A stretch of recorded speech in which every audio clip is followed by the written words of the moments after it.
সারা পৃথিবীতে এমন ট্রেন আপনি কোথাও দেখতে পাবেন না। ঈদের সময় হাজার হাজার মানুষ কষ্ট করে এইভাবে ট্রেনে ট্রাভেল করে বাড়িতে গিয়ে ঈদের নামাজ পড়ে।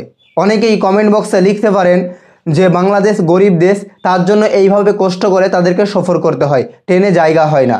জাস্ট 1 মিনিটকার জন্য আপনাদের কথা আমি মেনে নিলাম, কিন্তু গুগলে গিয়ে সার্চ করুন মুজিব ভাস্কর্য।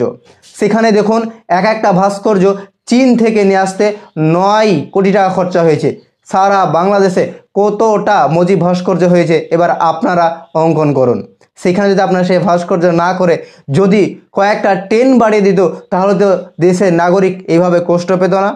নবীজি সাল্লাল্লাহু আলাইহি সাল্লাম নারীদেরকে রাজত্ব করতে নিষেধ করেছেন।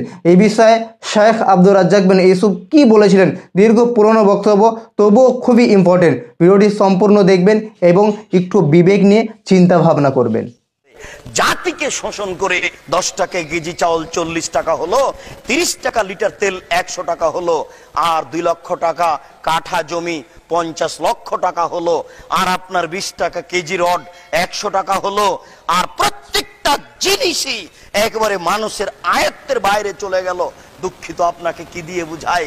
আল্লাহ রাসূল বলছেন যে নারী নেতৃত্ব হারাম।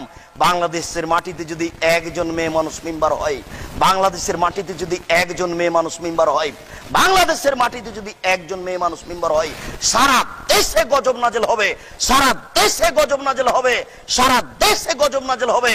বাংলাদেশ এমন একটা বোকা দেশ, এই দেশের বড় জন নারী, মেজ জন নারী, আরে সেজ জন নারী, 3 জন নারী। এদেশের গজব ঠেকানোর পথ কি হতে পারে? এদেশে গজব নাজেল হচ্ছে, এদেশে গজব নাজেল হচ্ছে, এদেশে গজব নাজেল হচ্ছে। এই 3 নম্বর শ্রেণীর যুবকেরা না বুঝে এসব ছোটাছুটি করছে। গজব ঠেকানোর কোনো পথ নেই। এই মাটির উপরে পুরুষের বেঁচে থাকার সুযোগ নেই, তাদেরকে এখন মাটির নিচে যেতে হবে। নারী নেতৃত্বকে মেনে নিয়ে কোনোদিন দেশে শান্তি আনা যায় না, এটা অসম্ভব হতে পারে না। আল্লাহ রাসূলকে অপমান করে, আল্লাহ রাসূলকে উপেক্ষা করে জাতির কল্যাণ চাওয়া যায় না, অসম্ভব হতে পারে না। প্রিয় দর্শক বিন্দু, শেখ আব্দুর রাজ্জাক বিন ইউসুফ নিজে মন্তব্য করেননি, আমাদের প্রিয় নবী হযরত মুহাম্মদ সাল্লাল্লাহু আলাইহি ওয়াসাল্লামের হাদিসের অর্থটি শুধু আপনাদের সম্মুখে তুলে ধরেছেন।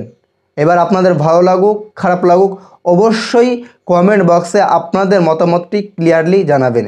আর যদি ভাবেন যে এই ভিডিওটি শেয়ার করে জাতি কিছু শিখতে পারবে, তাহলে অবশ্যই একটি শেয়ার করে দেবেন।